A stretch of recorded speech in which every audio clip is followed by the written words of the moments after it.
कामत जानवर का लफ्ज़ हमारे माइंड में जब भी आता है तो हमारे जहन में सिर्फ डायनासोर ही आता है जो कभी हमारी दुनिया में रहा करते थे।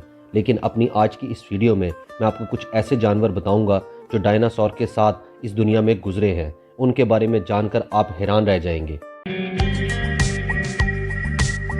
हमारी दुनिया में कभी एक ऐसा चूहा रहा करता था जिसका साइज़ एक गाय के बराबर था।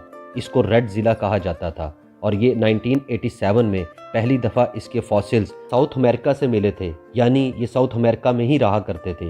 ये साइज़ में इतने ज़्यादा बड़े थे कि इनके स्कल्स यानी इनकी खोपड़ी ही 53 सेंटीमीटर बड़ी थी।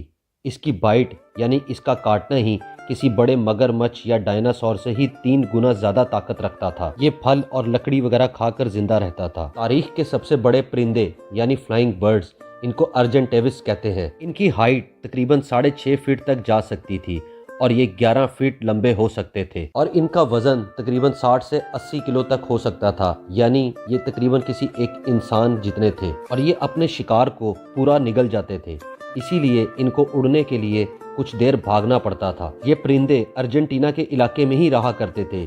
यहाँ पर मज़ेदार बात यह है कि तारीख में कुछ अरसा कबल इस तरह के कुछ बड़े परिंदे पकड़े भी गए हैं। अब जिस जानवर के बारे में मैं आपको बताने जा रहा हूँ ये एक मॉन्स्टर था, तारीख का सबसे बड़ा मगरमच्छ को डायनोसोरस कहा जाता था। इंटरेस्टिंग बात यह है कि ये मॉन्स्टर मगरमच्छ उसी ज़माने में रहा करता था जब डायनासोर्स इस दुनिया में रहा करते थे।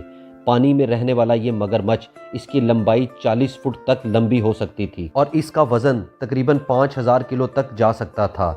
इसका एक दांत किसी भी केले के साइज जितना बड़ा था। जब भी कोई डायनासोर पानी पीने आता था तो ये मगरमच्छ उसके ऊपर हमला करते थे और उसको खा जाते थे। इस मगरमच्छ के फॉसिल्स दुनिया में पहली दफा 1850 में दरियाफ्त किए गए थे। इनके नाम का मतलब भी टेरेबल क्रोकोडाइल है और ये मगरमच्छ मैक्सिको और अमेरिका के इलाके में पाए जाते थे। और अब हम बात करेंगे तारीख के सबसे बड़े सांप की। इसको टेटिना बुआ कहा करते थे और इसकी लंबाई तकरीबन 40 से 50 फुट तक लंबी हुआ करती थी और इनका वजन तकरीबन 1100 किलो के करीब हुआ करता था। ये सांप मगरमच्छ और कछुओं को खाकर जिंदा रहा करते थे और अपने शिकार को ये जिंदा निगल जाया करते थे। आज के एनाकोंडा या पाइथन इसी सांप की नस्ल में से है। दुनिया में आज जहाँ पर कोलंबिया मौजूद है, ये सांप उसी इलाके में रहा करते थे।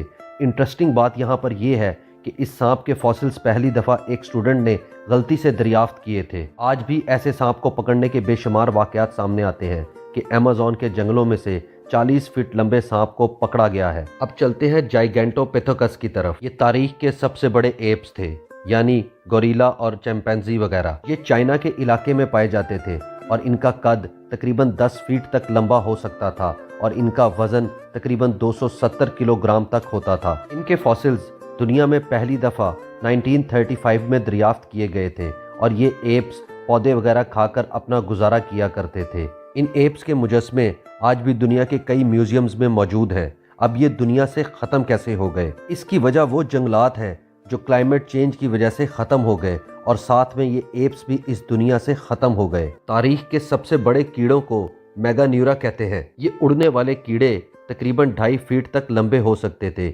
इनके फॉसिल्स को पहली दफ़ा 1880 में फ्रांस से दरियाफ्त किया गया था। ये उड़ने वाले कीड़े यूरोप के इलाके में पाए जाते थे और ये अपनी ज़िंदगी छोटे मोटे कीड़े मकोड़ों को खाकर गुजारा करते थे। और आखिर में हम बात करेंगे दुनिया में रहने वाले सबसे बड़े कछुओं की, जिसको आर्कलॉन कहा जाता है। कछुए पानी में रहा करते थे और इनकी लंबाई तकरीबन 15 फीट तक लंबी हो सकती थी और इनका वजन तकरीबन 2200 किलोग्राम तक हुआ करता था और ये तकरीबन 100 साल तक जिंदा रहा करते थे। ये कछुए मछलियाँ और समुद्री पौधे वगैरह खाकर अपनी ज़िंदगी गुजारा करते थे और ये कछुए नॉर्थ अमेरिका में पाए जाते थे।